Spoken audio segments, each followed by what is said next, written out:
টানা ১৫ বছর ক্ষমতায় থাকার পর ছাত্র জনতার অভ্যুত্থানে ক্ষমতাচ্যুত হয়ে প্রায় ১ বছর হতে চলল, কিন্তু এখনো প্রকাশ্যে রাজনৈতিক ময়দানে ফিরতে পারেনি আওয়ামী লীগ। অন্তর্বর্তী সরকার দলটির রাজনৈতিক কার্যক্রম নিষিদ্ধ ঘোষণা করলেও দেশ বিদেশে ছদ্মবেশে তৎপর রয়েছে সংগঠনটির নেতাকর্মীরা। তারা গোপনে একত্র হয়ে সহিংসতা বা হামলার পরিকল্পনা করতে পারে এমন আশঙ্কায় আইন শৃঙ্খলা রক্ষাকারী বাহিনী সারা দেশে বিশেষ সতর্কতা জারি করেছে। পুলিশের বিশেষ শাখা এসপি আশঙ্কা করছে ২৯ জুলাই থেকে ৮ আগস্ট পর্যন্ত সময়কে কেন্দ্র করে অনলাইন ও অফলাইনে সংঘবদ্ধ প্রচারণার মাধ্যমে নৈরাজ্য সৃষ্টির চেষ্টা হতে পারে। দলটির কিছু নেতা ও কর্মী এ সময় সরকারি ও বেসরকারি স্থাপনায় হামলা, বিশৃঙ্খলা কিংবা ভাঙচুর চালাতে পারে।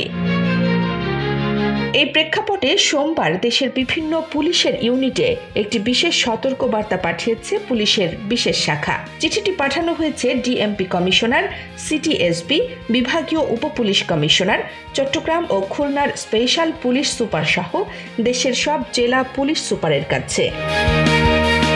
চিঠিতে উল্লেখ করা হয়েছে, ঐতিহাসিক জুলাই অভ্যুত্থানের বর্ষপূর্তি ঘিরে সরকার বিরোধী রাজনৈতিক দল ও ফ্যাসিবাদ বিরোধী সামাজিক সংগঠনগুলো ১ জুলাই থেকে বিভিন্ন কর্মসূচি পালন করছে। এই ধারাবাহিকতায় ২৯ জুলাই থেকে ৮ আগস্ট পর্যন্ত সময়কে বিশেষ গুরুত্বপূর্ণ হিসেবে চিহ্নিত করা হয়েছে। চিঠিতে বলা হয়, এই সময়ে বিতর্কিত ফ্যাসিবাদী শক্তিগুলো দেশব্যাপী অনলাইন ও অফলাইনে উস্কানিমূলক প্রচারণা চালিয়ে নৈরাজ্য সৃষ্টি করতে পারে। পাশাপাশি ফ্যাসিবাদ বিরোধী কর্মসূচিতে বাধা দিয়ে বা উস্কানি সৃষ্টি করে আইন শৃঙ্খলা পরিস্থিতির অবনতি ঘটানোর অপচেষ্টাও হতে পারে। এমন পরিস্থিতিতে দেশের সকল ইউনিটকে নিজ নিজ এলাকায় রাজনৈতিক পরিস্থিতি পর্যবেক্ষণ, সন্দেহভাজন ব্যক্তি ও যানবাহনের উপর নজরদারি, সরকারি বেসরকারি স্থাপনায় নিরাপত্তা জোরদার এবং সাইবার গোয়েন্দা কার্যক্রম তীব্র করার নির্দেশ দেওয়া হয়েছে। বিশেষ অভিযান চালাতে বলা হয়েছে ২৯ জুলাই থেকে ৮ আগস্ট পর্যন্ত।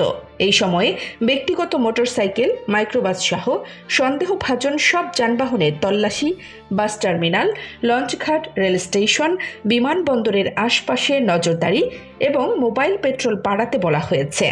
একই সঙ্গে গ্রেপ্তারি পরোয়ানা তামিল, সাইবার পেট্রোলিং এবং গোয়েন্দা নজরদারি জোরদারের নির্দেশও দেওয়া রয়েছে।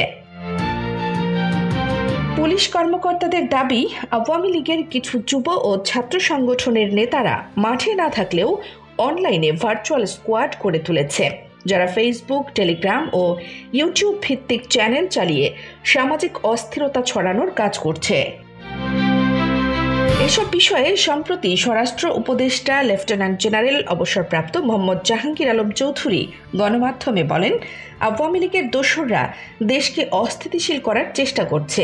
দেশ থেকে পাচার করা অর্থ ফিরিয়ে এনে রাজনৈতিক নৈরাজ্য সৃষ্টির ষড়যন্ত্র চলছে। তাদের কঠোর হাতে দমন করা হবে। যারা দেশে বিদেশে বসে পরিস্থিতি অশান্ত করার পরিকল্পনায় লিপ্ত, তাদের বিরুদ্ধে ব্যবস্থা নেওয়া হবে। কানিস ফাতেমা, নিপা, খবর সংযোগ।